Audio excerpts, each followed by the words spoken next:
సమస్యని ఎదుర్కొంటున్న అనేకమందికి ఈ పుస్తకంలో బోల్డెన్ని సమాధానాలు దొరుకుతాయి. మన గురించి పట్టించుకుంటూ కూర్చోడానికి జనానికి అంత తీరికలేదు. మనం వాళ్లమీద ఏమాత్రం ప్రభావం చూపిస్తామో ఆ మేరకు మాత్రమే వాళ్లు మనలను పట్టించుకుంటారు. ఈ పుస్తకంలో అతని రాతలు చూస్తుంటే నాకు పైన చెప్పిన శ్రీశ్రీగారి మాటలు గుర్తొచ్చాయి. అందుకే అనితర సాధ్యం నా మార్గం అన్న శ్రీశ్రీ మాటలు ఓ మనిషిగా రామ్ గోపాల్ వర్మకు కూడా వర్తిస్తాయి. తనని నిజాయితీ ప్రజెంట్ చేసుకోవడం అతనికిష్టం. అందుకే అతనిష్టం మనకిష్టం. ఎంఎస్కో విజయకుమార్. రాము, యజం. మనుషులమైన మనందరికీ మన శరీరాలు, వాటి విధులు చిన్న చిన్న తేడాలతో ఒకేలా ఉంటాయి. కాని మారేవి, చాలా విపరీతంగా, విభిన్నంగా ఉండేవి మన ఆలోచనా సరళులు మాత్రమే. మనిషనేవాడు ఒకలా ఆలోచిస్తే గాంధీ అవుతాడు, ఇంకోలా ఆలోచిస్తే హిట్లర్ అవుతాడు. ఆలోచనలకి, భావాలకి ఒక రూపం అనేది ఉండదు.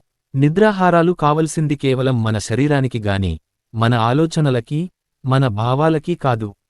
అలాంటప్పుడు అవి నివాసం ఉండటానికి మన తలలు లేదా మన మెదడులు వాటికి ఎందుకు అవసరం అనేది నాకిప్పటికీ కొరుకుడు పడని ప్రశ్న.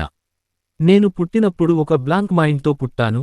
ఆ తరువాత నేను పెరిగిన వాతావరణం, నేను కలిసిన మనుషులు, నేను చదివిన పుస్తకాలు, నాకు ఎదురైన అనుభవాలు వగైరాలన్నిటి మూలాన నా తలలో రాము అనే ఒక ఆలోచనల సమూహం ఏర్పడింది.